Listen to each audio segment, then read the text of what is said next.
Dwayne Day, who's going to present on UAS, unmanned aerial systems from the state of Delaware. Dwayne, let me get back up here to your bio, Dwayne. I must share that Dwayne has served as the Delaware DOT UAS program manager since its inception in 2016.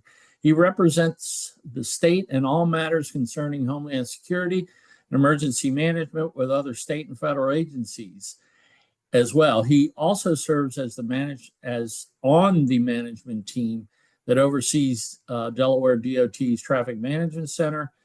Dwayne joined DelDOT after a 20-year career with the U.S. Air Force, and I'm sure we all thank Dwayne for that service as well. So with that, welcome, Dwayne. Thank you. Appreciate the opportunity to speak on our program here, working through with the TIM.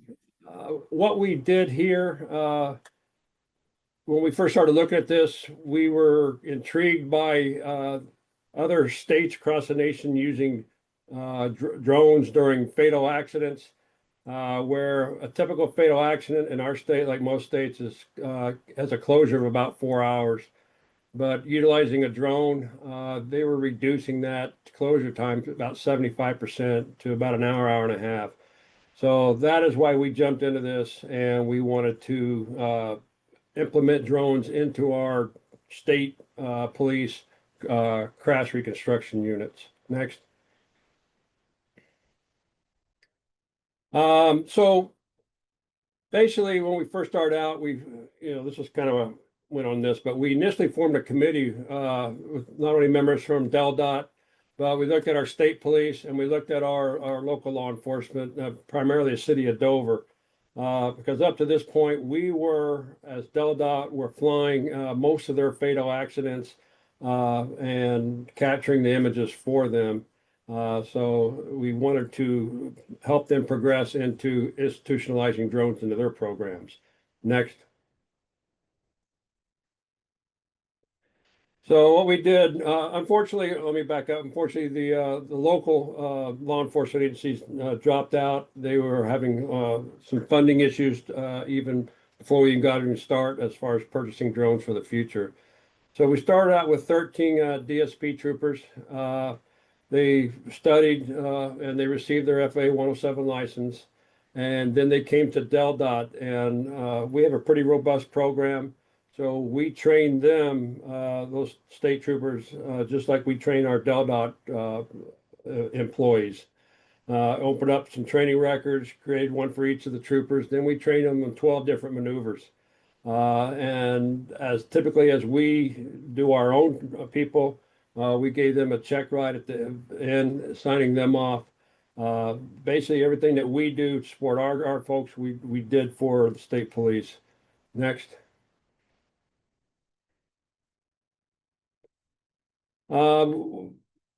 Since we didn't have any experience in this type of flying, and we knew Maryland right next door to us we reached out to their crash reconstruction unit. They were more than willing to help us and mentor the state police in developing that program.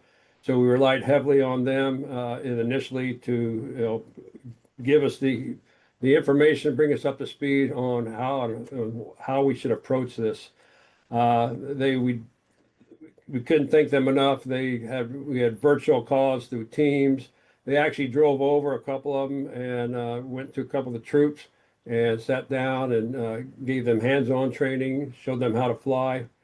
Unfortunately, they fly the Alto Evo 2 drones, and our folks, we train on DJI, so we wanted to mimic that program. So anything we had any concerns, we would be able to reach back and just a phone call, and they would be able to help us out using the same type of drone. So that is why we switched over with the state police crew teams to the Altos. Next.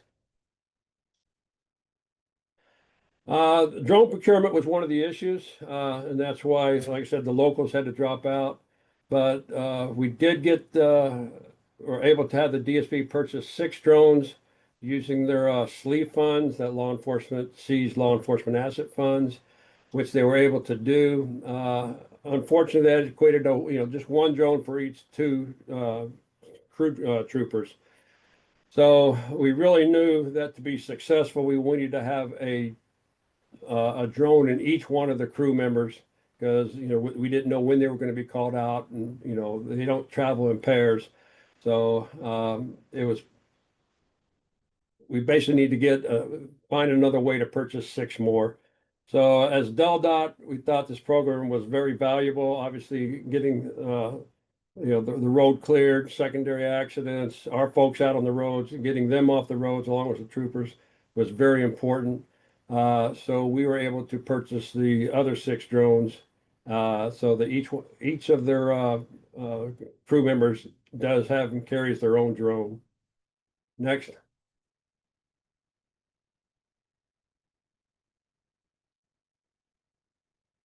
Pix 4D Mapper was the software at the time that they were using and needed to use to help process the scenes. It's very expensive according to the budget we had at the time. So we actually purchased 3 training licenses through the Homeland Security Grant Program. So training and exercise committee there worked out real well. But we still didn't know how to use the software. So I reached out to Sundance Media Group. They brought in a class, a 3-day training course on how to use Pix 4D. It was fairly basic, but it did give them a foundation to start with. And none of those troopers had ever flown at night. So while Sundance Media Group was here, we asked them to also give a night flying course. Next. So we wanted a way to validate, is this actually going to work? Where are we going to be able to cut, our closure times, 75%? So we worked with the state fire school. They hosted a TIM course. We had 75 DelDOT personnel attend this class.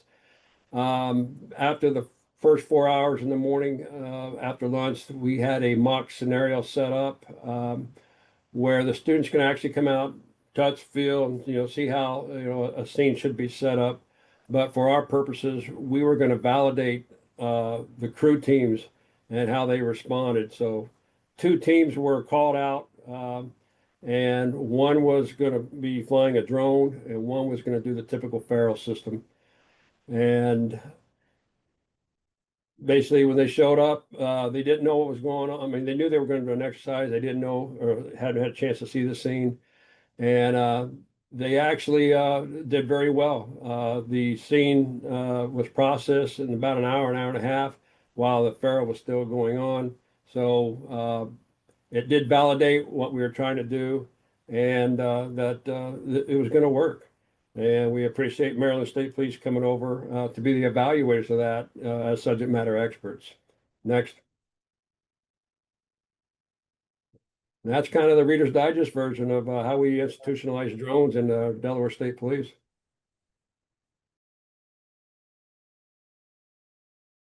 Thank you. What I'm going to do now is for Jonathan, I have a couple canned questions here for you, Jonathan, and then I'll give one to the sergeant, to the master sergeant. First, for you, Jonathan, what is your timeline for deployment of the smart lighting for the 28 incident management vehicles and the 188 SSP fleet vehicles?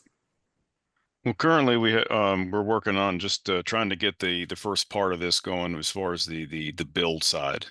We are very close to 50% on the IMC fleet for the agency side IMCs, and we have not moved forward or made any decisions to activate anything with the SSP trucks at this current moment.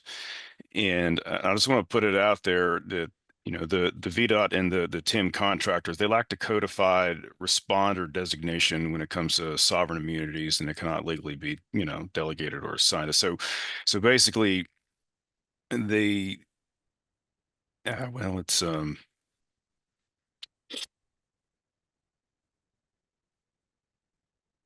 Well, that's about how it works. We haven't really moved forward. We're working on the that piece of it. We haven't have not given a solid date yet to even go live with the red secondaries at all at this moment. Okay, well, we'll stay in touch with you, get more information at a later point as well. I have another quick question for you. What challenges, if any, do you face in retrofitting the vehicles with the technology, the smart lighting technology? It's a very based on the IMC fleet's a very diverse fleet. There's a whole bunch of different models of vehicles, and it's made it a real challenge to Sure. to work through a vehicle that has already been upfitted before, having to chase down wiring and try to make sure everything works.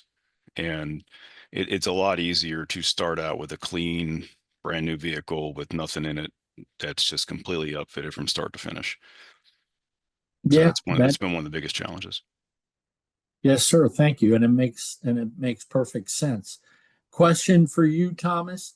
You have been sharing the principles of smart lighting and its value through print, conferences, and one-on-one. What advice might you offer to an agency that's trying to bring smart lighting to its fleet? It's a good question. I think the biggest impact that I've been able to see is bringing in a vehicle to showcase it, right? So, like we can all talk about it, but we had that presentation we did up last year, right up in Chicago area, and we were Mhm. able to get some administrators and end users there and showcase different vehicle setups. And the proof is in the pudding when you see it in person, when you can actually experience the different flash patterns, see the difference of a full power versus a low power light at night. Um, See especially workers, right? If we simulated workers next to flashing lights and you could say, hey, this actually makes sense to spend extra money um, on our new vehicles or retrofit existing vehicles to actually experience that in person. So if an agency is looking to do that, if you have an agency in the town next to you that's got a smart a vehicle with an advanced lighting system, having them come demo it to you, whoever's going to be paying the bills and making the decisions there to go with it. That's the first start because once you see it, everyone, the light, if you will, clicks and people see that it's worth the investment. And then from there, if you need the extra help with research studies to show why this is actually there, there's actually been science done on it that supports the smart lighting acronym. That just so happened to be that we knew that Bulla was out there doing that type of stuff that supports it. Because sometimes agencies like to see, well, where's the science behind it, or is this true? And his car looks neat. Well, there's actually studies that show that. So that's a great place to start to move forward in the smart lighting realm. Absolutely. You nailed it. I mean, the buy-in from the decision makers to see it, feel it, touch it, and so on. That is so important. And it may sound like a no-brainer, but you need to, as I said earlier, as an influencer and leaders that I believe everyone on this webinar are or is, we need to share this data, share this information, and of course, you have all of us, Master Sergeant Brengel and Jonathan in my office and Dr. Bullock now. You have the resources to try to make a difference with lighting in your state, your jurisdiction, your agency, etc. So thank you again to Jonathan Meeks with VDOT and Master Sergeant Thomas Brengel with Illinois State Police. Quick question for Adam has moved on. So this question is for Paul Yamashita. Can you share how Caltrans uses these drones more routinely for Tim? So we don't have a set and operating procedure to deploy the drones. We have 3 now within the state. Like I said, they are cellular based automatically, so it can live stream.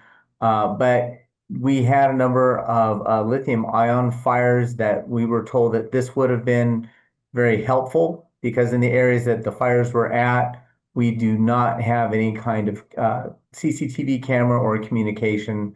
So now that we know that they work with Starlink, I'm hoping to get a mobile Starlink unit to test it out in remote areas where there is no cellular coverage. We don't use the drones so much for traffic queuing, as Caltrans has what's called Quick Map, which will show us what the queuing looks like. Ours is mainly more for, like you were talking about, Jim, is the TIM side, as to where is the incident, what lanes are blocked, and at that time, where are we as far as in the clearance? How close are we, or things like that. That's how we're deploying it. Okay, well, thank you for that. Question for Dom. How has training on the use of tethered drone gone? Any tips or lessons learned?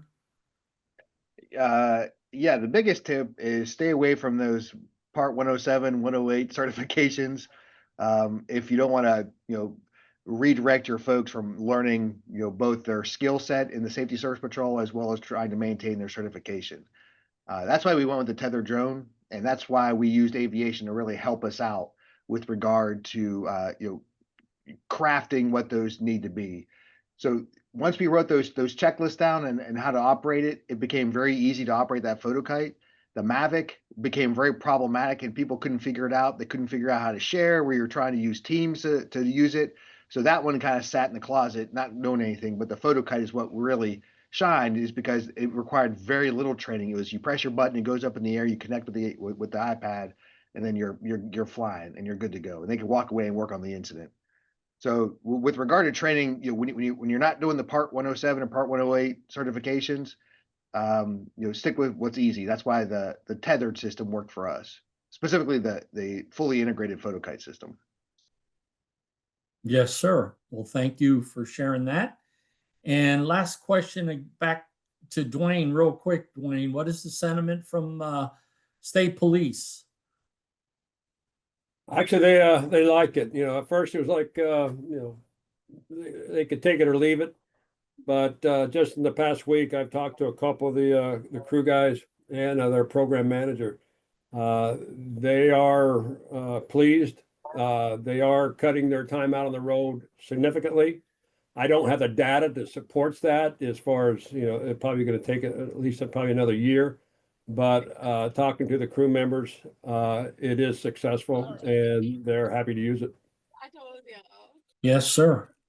Yes, sir. And the point about the data, however you say it, it's important for this technology and all the technologies under the Everyday Count 7 program that we engaged in, whether it be debris removal systems or advanced warning, UAS, emergency vehicle preemption, the smart emergency vehicle lighting, etc. Please continue to collect and capture the data, because we will revisit these later on in the coming years. So next slide. I'd like to Kyla, next slide. Okay. These 10 resources are available to you all. I won't read them all to you. Just take advantage of them. The recording of this webinar will be available through the NOCO website within the next week or less, I'm pretty sure. And I'd like to thank our presenters, all 6 of our presenters, Captain, I just promoted you, Thomas. Master Sergeant Thomas Brengel from ISP, Jonathan Meeks from VDOT, of course, Dom Ciaramitaro, Paul Yamashita, and Dwayne Day, as well as Adam Perez. All of you, many thanks. And we shall see you next month. Keep doing great things, as I always like to say. God bless, and bye for now. Thank you. Thank you. Bye-bye. Thank you.